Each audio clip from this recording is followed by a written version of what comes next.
யார் பேச்சும் கேட்காம ஐஸ்கிரீம் பண்ணுறதுக்கு ரெடி ஆகிட்டேன். மிக்சியில் பலாப்பழம் போட்டு ஃப்ரெஷ் க்ரீம் ஆட் பண்ணிவிட்டேன். நான் யார் வீடியோ பார்த்தோன்னா அவங்க வந்து அளவெல்லாம் கரெக்டாக சொல்லியிருந்தாங்க. எனக்கு வந்து அளவெல்லாம் ஃபாலோ பண்ண முடியாதனால நான் வந்து இந்த பலாப்பழம் வந்து நல்லா பேச ஆகிற அளவுக்கு ஃப்ரெஷ் க்ரீம் ஆட் பண்ணிவிட்டேன். சைட்லேயே பார்த்தீங்கன்னா பால் ஒரு 5-6 ஸ்பூன் பால் பொடி போட்டு அடி பிடிக்காத அளவுக்கு அப்படியே கலக்கிட்டே இருந்தேன். நல்லா குறுகி வந்ததுக்கப்புறம் பால் நல்லா தணிஞ்சதுக்கப்புறம் இந்த பிளெண்டில் வந்து ஆட் பண்ணிக்கிட்டேன். அதுக்கப்புறம் திருப்பி மிக்சியில் நல்லா கரகரன்னு எல்லாத்தையும் சேர்த்து அரைச்சிட்டு ஒரு நல்ல கண்டெய்னரில் போட சொன்னாங்க. ஸோ எங்கிட்ட இருந்த ஒரு ஐஸ்கிரீம் டப்பாக்குள்ளேயே போட்டுட்டேன்.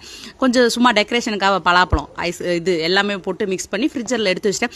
இவ்வளோ மெனக்கெட்டு எதுக்காக பண்ணேன்னா, நாளைக்கு காலையில் இவர் பாலக்காடு போகிறாரு, 4 நாள் கழிஞ்சு தானே வருவாருன்னு நைட்டாக சமைச்சேன். காலையில் 6 மணிக்கு அவர் கிளம்பும்போது எனக்கு ஞாபகமே இல்லை, அவரும் மறந்துட்டார். அப்போ கொஞ்சம் ரொம்ப மிஸ் பண்ண, ஐயோ கொடுத்துருக்கலாமே அப்படின்னு.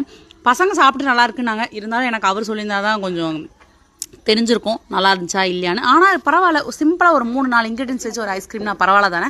ஸோ நான் யாரை பார்த்து ட்ரை பண்ணால்